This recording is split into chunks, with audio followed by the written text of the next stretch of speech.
मैंने बिस्मिल्लाह बोले अल्हम्दु शरीफ पढ़ो, अल्हम्दु शरीफ सूरा फातिहा पढ़ो, और कोई और सूरा मिलाओ এবং অন্য কোনো সূরা মিলাও তার সাথে। फिर रुकू कौमा, অতঃপর রুকু, তারপর রুকু থেকে কৌমা দাঁড়িয়ে, और दोनों सिजदे करके, दोनों सिजदा करे, उठे बैठ जाओ, বসে যাও।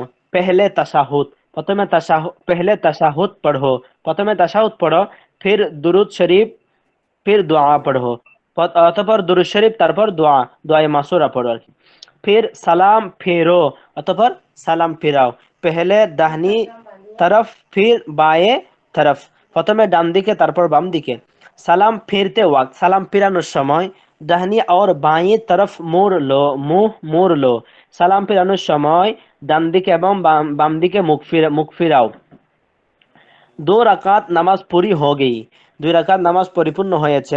সালাম ফিরনে के बाद, সালাম ফেরানোর পর আল্লাহুম্মা আনতাস সালাম ওয়া মিনকাস সালাম তাবারাকতা या যল জালালি ওয়াল ইকরাম পড়ো, और हाथ उठाकर এবং हाथ उठिए दुआ मांगो, दुआ करो। हाथ बहुत ज्यादा ना उठाओ, हाथ বেশি উঠাইও না, यानी অর্থাৎ कंधों से ऊंचे ना करो, কাঁধ থেকে উঁচা করিও না। दुआ से फारिग होकर, दुआ শেষ করার পর दोनों हाथ मुंह पर फिर लो, दोनों हाथ মুখের মধ্যে ফিরিয়ে নাও, মানে মালিশ করে নাও। মাশাআল্লাহ, ভালো এতটুকু আছে। পর্যন্ত ছিল না? नमाज पढ़ने का तरीका।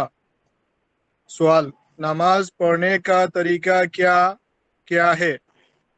जवाब, नमाज पढ़ने का तरीका यह है, वजू करके पाक कपड़े पहनो पहनो कर या पाक पहन जगह पर পেহেনকার पहन পেহেনকার पहन कर पाक जगह पर পাক জায়গালে किबला পাক की জায়গা पर पाक जगह पर पाक जगह पर किबला की तरफ